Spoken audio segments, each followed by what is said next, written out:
بسم الله الرحمن الرحيم. الرحمن علم القرآن خلق الإنسان علمه البيان.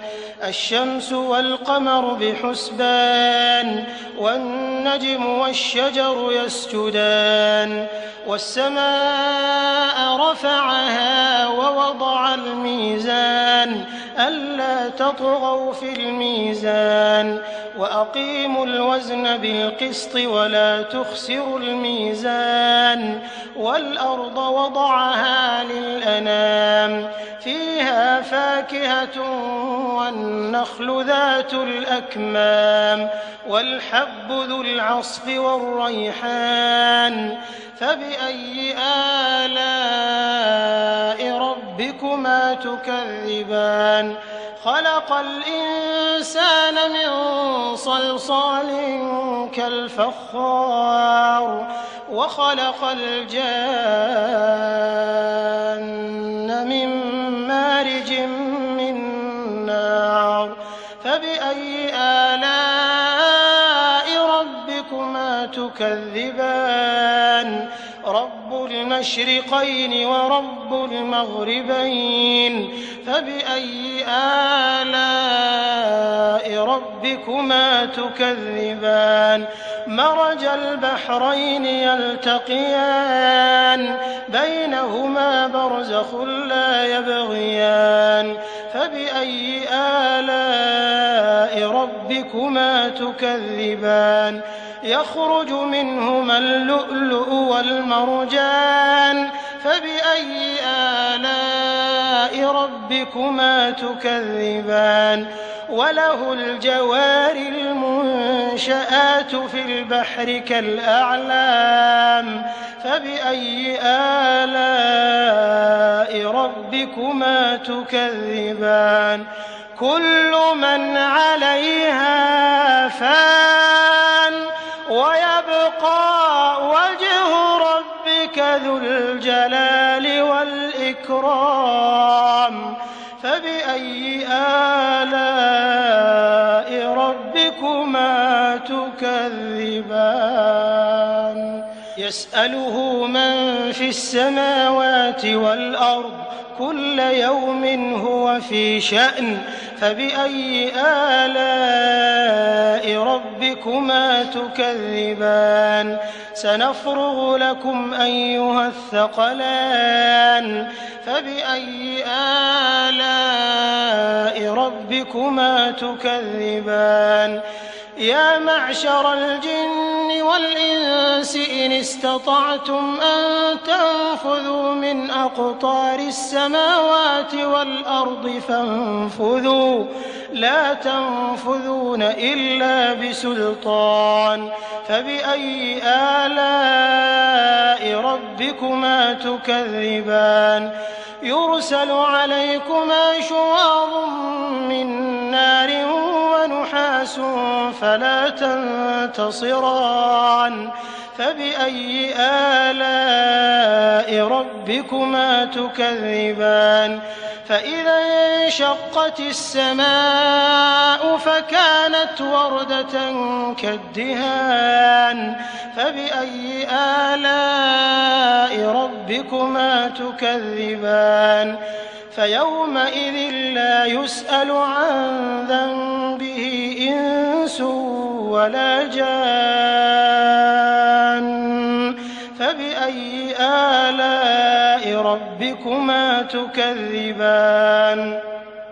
يعرف المجرمون بسيماهم فيؤخذ بالنواصي والأقدام فبأي آلاء ربكما تكذبان. هذه جهنم التي يكذب بها المجرمون يطوفون بينها وبين حميم آن فبأي آلاء ربكما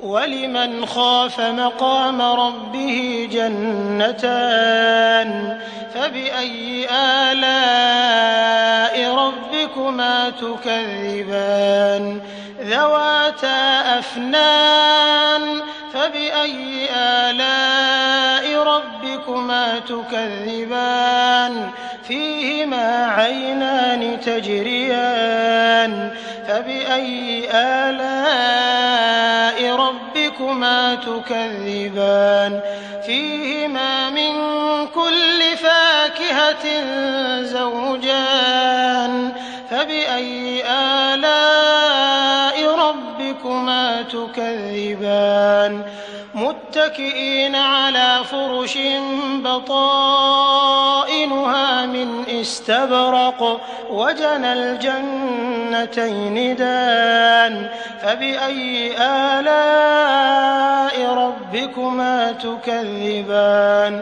فيهن قاصرات الطرف لم يطمثهن إنس قبلهم ولا جان فبأي آلاء ربكما تكذبان كأنهن الياقوت والمرجان فبأي آلاء ربكما تكذبان هل جزاء الإحسان إلا الإحسان فبأي آلاء ربكما تكذبان ومن دونهما جنتان فبأي آلاء ربكما تكذبان مدهامتان فبأي آلاء ربكما تكذبان فيهما عينان نضاختان فبأي آلاء ربكما تكذبان فيهما فاكهة ونخل ورمان فبأي آلاء ربكما تكذبان فيهن خيرات حسان فبأي آلاء ربكما تكذبان حور مقصورات في الخيام فبأي آلاء ربكما تكذبان لم يطمثهن إنس قبلهم ولا جان فبأي آلاء ربكما تكذبان متكئين على رفرف خضر وعبقري حسان فبأي آلاء ربكما تكذبان تبارك اسم ربك ذي الجلال